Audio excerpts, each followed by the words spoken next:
नमस्कार, मी विशाल परदेशी. महाराष्ट्र विशेषमध्ये आपलं सगळ्यांचं स्वागत. राज्य सरकारनं जनतेकरता घेतलेले लोकोपयोगी निर्णय शिवाय वेगवेगळ्या प्रकल्पांबद्दलच्या सकारात्मक घडामोडी आपण जाणून घेणार आहोत महाराष्ट्र विशेषमध्ये. चला सुरुवात करूया.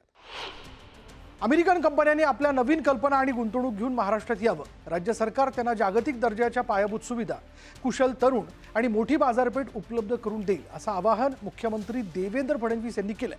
मुंबईत आयोजित इंडो अमेरिकन चेंबर ऑफ कॉमर्सच्या राष्ट्रीय परिषदेत ते बोलत होते. महाराष्ट्राची अर्थव्यवस्था $660 बिलियन असून ती वेगाने वाढते. नवी मुंबईत 165 एकरावर अत्याधुनिक मेडिसिटी उभारली जात असून देशातील 65% डिजिटल इन्फ्रास्ट्रक्चर महाराष्ट्रातच आहे. अमेरिका तंत्रज्ञानात पुढे आणि महाराष्ट्राकडे अफाट तरुण ताकद आहे. या दोघांच्या एकत्र येण्याने आरोग्य, AI आणि डेटा सेंटर क्षेत्रात मोठी क्रांती घडून येईल असा विश्वास मुख्यमंत्र्यांनी व्यक्त केला. मुंबई आणि पुण्याच्या वाहतूक कोंडीतून नागरिकांना मोठा दिलासा मिळणार आहे. मुख्यमंत्री देवेंद्र फडणवीस यांच्या अध्यक्षतेखाली झालेल्या बैठकीत मीरा भाईंदर ते वसई विरार या नव्या मेट्रो 13 प्रकल्पाला आणि पुणे रिंग रोडच्या पूर्व विस्तारीकरणाला हिरवा कंदील मिळाला आहे. जवळपास 17,725 कोटी रुपयांची मेट्रो 13 मीरा रोड, नायगाव, वसई, नालासोपारा आणि विरार या भागांना थेट जोडेल. वसई खाडीवर रस्ता आणि मेट्रो असा एकत्र पूल बांधला जाणार असून त्यामुळे प्रवासाचा वेळ अर्धा होईल. दुसरीकडे पुण्यात बाहेरून जाणाऱ्या वाहनांसाठी 10,502 कोटी रुपयांचा सोरतापवाडी ते वर्वे 31 किलोमीटरचा रिंग रोड बनवला जाईल आणि यामुळे पुण्यातील आणि मुंबई उपनगरातील वाहतूक कोंडीचा प्रश्न मोठ्या प्रमाणावर सुटणार आहे. महाराष्ट्रातील ज्या गावांना गेल्या 5 वर्षात पिण्याच्या पाण्यासाठी टँकरवर अवलंबून राहावं लागलं त्या गावांचा आता कायापालट होणार आहे. मुख्यमंत्री देवेंद्र फडणवीस यांनी जलयुक्त शिवार अभियान 3.0 अंतर्गत अशा सर्व टंचाईग्रस्त गावांचा प्राधान्याने समावेश करून जलसंधारणाची कामं वेगात सुरू करण्याचे कडक निर्देश दिलेत. मुंबईतील वर्षा बंगल्यावर झालेल्या बैठकीत त्यांनी स्पष्ट केलंय की या प्रकल्पांसाठी निधीची कोणतीही कमतरता भासू दिली जाणार नाही.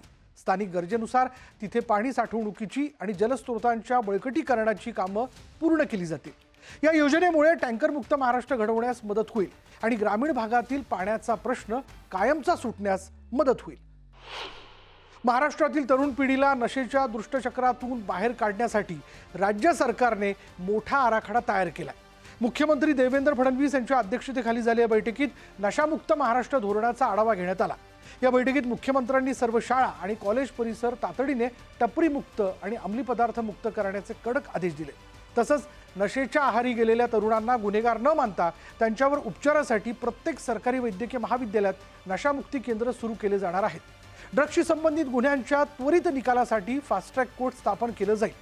तरुण पिढीचं आयुष्य उद्ध्वस्त करणाऱ्यांवर कठोर कारवाई करण्याचा इशारा मुख्यमंत्र्यांनी दिला.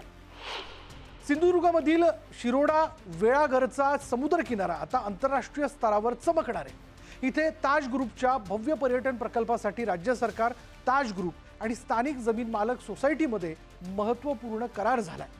मुख्यमंत्री देवेंद्र फडणवीस यांच्या उपस्थितीत हा सामंजस्य करार झाला. या प्रकल्पामुळे सिंधुदुर्गात पर्यटनाची मोठी लाट येईलच, पण स्थानिकांचं हितही जपलं जाईल. इथल्या 23 स्टॉल धारकांना पिकनिक स्पॉटजवळ नवी जागा दिली जाणार आहे. बुलढाणा जिल्ह्यातील सिंदखेड राजा इथल्या राजमाता जिजाऊ माँसाहेबांच्या स्मारकासाठी राज्य सरकारने 50 कोटी रुपयांचा निधी मंजूर केला.